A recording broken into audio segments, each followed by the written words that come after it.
Nakita ko sa iglesia noon, nung hindi pa ako iglesia, ay tinutulungan nila ay hindi lang iglesia, kundi lahat ng tao na nangangailangan ng tulong. Tinatawag ako dito na DICOPA kasi ako po yung Deputy Chief of Police for Administration. Pag may humahanap po sa akin dito ay saan po ba si DICOPA?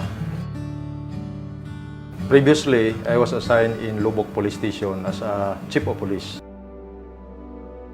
Since when I was young, talagang devoted po ako sa Catholic.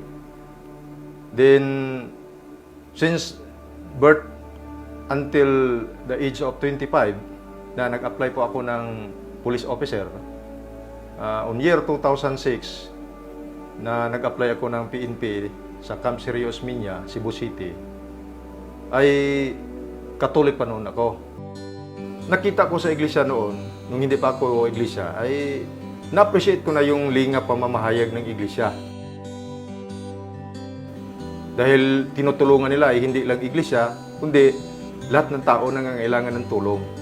Kaya doon ko na-appreciate, pero hindi ibig sabihin na-appreciate ko ay magiging iglesia na ako. Pero yung time na pumunta po ako ng Cebu, doon ako napasok ng iglesia, inakay po ako ni Brother Rudy Diñula. In-invite po ako na may Bible study or tinatawag na pamamahayag.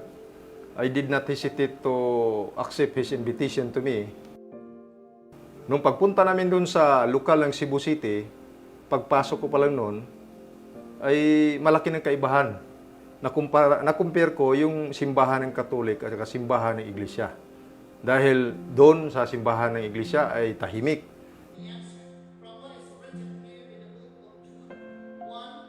Nung nagsimula na nangasiwa yung ministro, I really listen and then sinusulat ko talaga yung mga verse na sinasabi niya.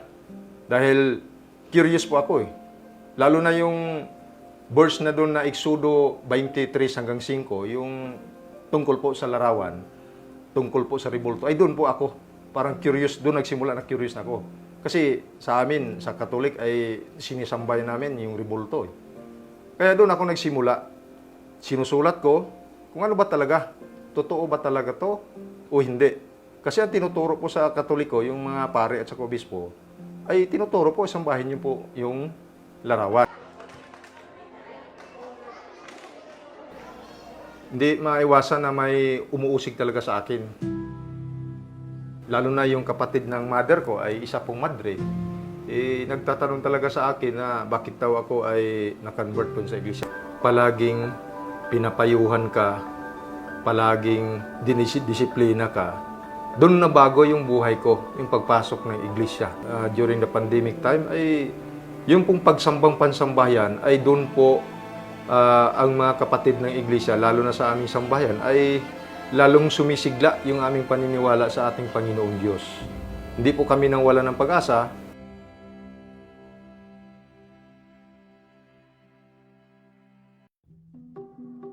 Sa lahat na mga kasamahan kong mga pulis dito po sa probinsya ng Bohol, at hindi lang po sa probinsya ng Bohol, the entire Philippines, na sana po, lalo na yung mga personnel ko sa Lubok Police Station, ay patuloy po kayong makikinig. Magsuri po kayo sa mga aral ng Diyos na kasulat po sa Biblia.